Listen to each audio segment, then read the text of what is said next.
Assalamualaikum warahmatullahi wabarakatuh.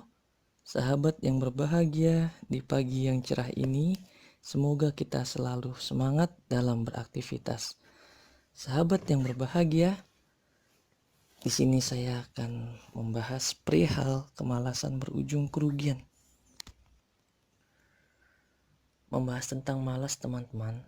Menurut Edizakus, rasa malas itu bisa diartikan sebagai keengganan seseorang untuk melakukan sesuatu yang seharusnya ia lakukan. Dan apabila ketika dilihat dalam garis besar keluarga besar, rasa malas itu berarti tidak disiplin, tidak tekun, ataupun menolak tugas, dan selalu menunda-nunda pekerjaan. Pun, menurut pendapat lain, menyebutkan bahwa malas juga merupakan salah satu bentuk perilaku yang negatif. Kalau mengatakan negatif berarti itu tidak baik ya teman-teman ya. Dan berpengaruh malas ini cukup besar karena tidak menghasilkan hasil yang produktivitas. Itu menurut pandangan para tokoh tentang malas. Dan apabila kita lihat dari sisi agama, malas itu seperti apa sih ya?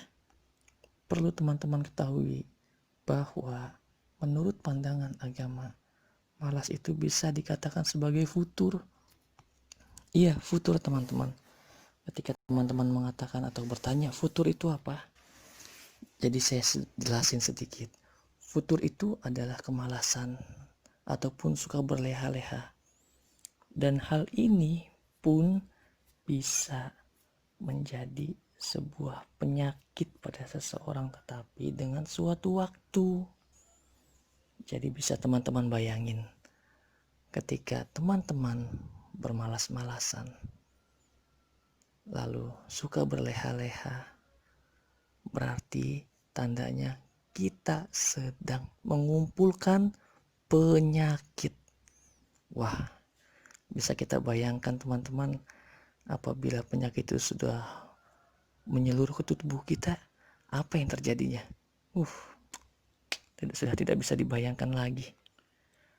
Kalau saya sendiri berpendapat, apabila kalau malas itu adalah perasaan yang dimana seseorang itu tidak mau melakukan sesuatu karena itu di dalam pikirannya itu sudah memiliki nilai-nilai negatif, sehingga dia itu tidak mempunyai keinginan untuk melakukan sesuatu ataupun beraktivitas. Itu menurut pandangan saya tentang malas. Jadi saya sedikit cerita tentang pengalaman pribadi. Jadi saya pernah itu yang namanya diserang malas. Fase-fase malas lah. Mau berbuat apapun itu tidak ada semangat.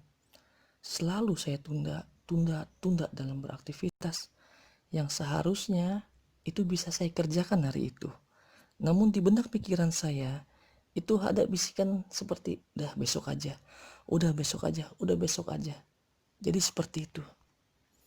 Dan dari malas yang sudah saya benamkan ataupun yang sudah menyerang saya, jadi itu akhirnya itu malas itu semakin menjadi dan menyerang saya, semakin malas, sehingga saya itu udah lupa lah akan tujuan saya itu yang harus saya kerjakan hari itu.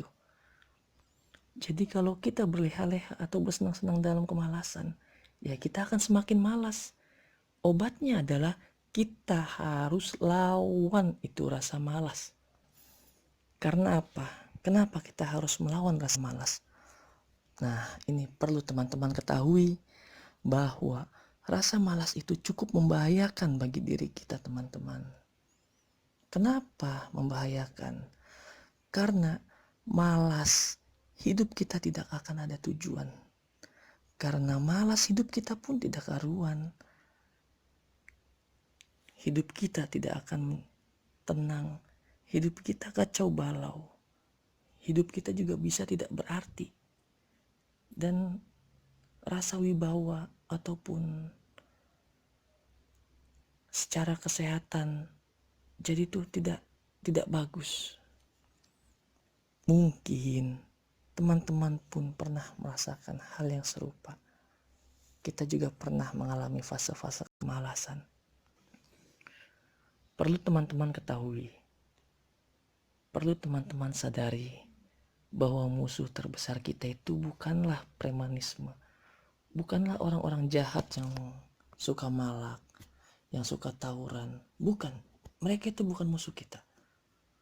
Kalau kita berseteru dengan dia, bisa jadi itu musuh kita.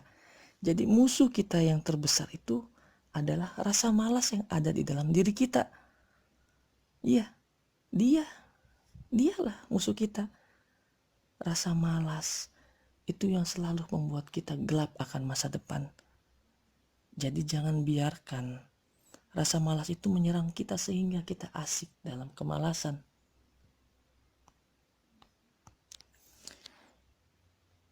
Beberapa waktu lalu, saya pernah mendengar ungkapan, mending bodoh tapi rajin daripada pintar tapi malas. Ini perlu teman-teman ketahui, biar saya lurusin. Kerajinanlah yang membuat seseorang itu menjadi pintar, menjadi pandai, menjadi cerdas. Sedangkan karena kemalasan itu akan membuat seseorang atau membuat kita itu menjadi bodoh, menjadi tidak mengerti, menjadi tidak tahu. Jadi apa? Intinya karena malas mereka menjadi bodoh. Karena ia rajin, maka ia menjadi pintar. Jadi ungkapan yang seperti itu saya tidak setuju.